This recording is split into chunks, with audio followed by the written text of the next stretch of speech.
Hello guys, welcome back to my channel epic kids. ఈరోజు మన ఛానల్లో బీరకాయ బజ్జీ ఎలా చేయాలో చూసేద్దాం. సో బీరకాయ బజ్జీ ఎప్పుడు ఎవరు ట్రై చేసిండారు, బట్ మా ఇంట్లో మాత్రం చాలా బాగా చేసుకుంటాం. ఇది చాలా ఫేవరెట్ బజ్జీ కూడా నాకైతే. సో ముందుగా బీరకాయని ఇలా స్మాల్ స్లైసెస్గా కట్ చేయాలి. చాలా సన్నగా ఉండాలి బీరకాయ పీసెస్ అయితే. తర్వాత బజ్జీ పిండి రెడీ చేసేసుకొని బీరకాయ దాంట్లో ముంచేసి బజ్జీలు వేసేయడమే. సో నేనైతే బజ్జీలు ఫస్ట్ సాల్టెడ్ బజ్జీ చేస్తున్నాను. సో దానికి ఏమేమి వేసాను అనేది డీటెయిల్గా చెప్తాను.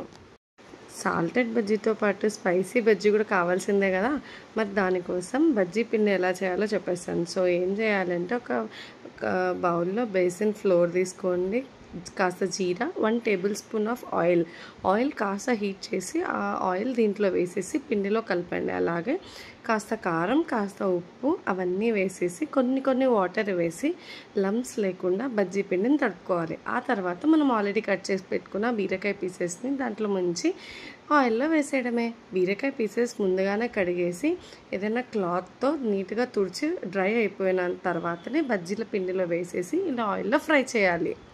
నీట్గా ఇలా స్పైసీగా ఆయిల్లో ఫ్రై చేసిన తర్వాత తింటే అసలు అన్నం పప్పు ఇలా బజ్జీ ఉంటే ఓ మై గాడ్ అసలు అమేజింగ్ ఉంటుంది. మీరు కూడా గ్యారెంటీగా ఈ బీరకాయ బజ్జీ ట్రై చేసి కమెంట్ చేయండి. ఇంకా బీరకాయ బజ్జీ తర్వాత ఆనియన్ బజ్జీ లేకపోతే ఎలా. సో ఆనియన్ బజ్జీ అయితే స్మాల్ స్లైసెస్గా ఆనియన్ కట్ చేసేసి దాంతో బజ్జీ పిండిలో ఆనియన్స్ వేసేసి లాస్ట్ ఫినిషింగ్ టచ్ లాగా ఆనియన్స్ వేసేసి ఫ్రై చేయడమే. మీరైతే ఏ టైప్ ఆఫ్ బజ్జీ చేసుకుంటారు రైస్లోకి చూస్తారా? నేను ఆనియన్ బజ్జీ ప్లస్ బీరకాయ బజ్జీ చేసేసాను. నాకైతే బీరకాయ అంటే చాలా ఫేవరెట్ అండి. మరి మీకు? సో బజ్జీని బాగా ఆయిల్లో డీప్ ఫ్రై చేయండి. అప్పుడైతే ఆ బీరకాయ స్లైస్ అనేది బాగా వేగుతుంది, ప్లస్ మంచి టేస్ట్ వస్తుంది. సో తగినంత సాల్ట్, కారం వేసేస్తే సూపర్ టేస్ట్ బజ్జీ రెడీ.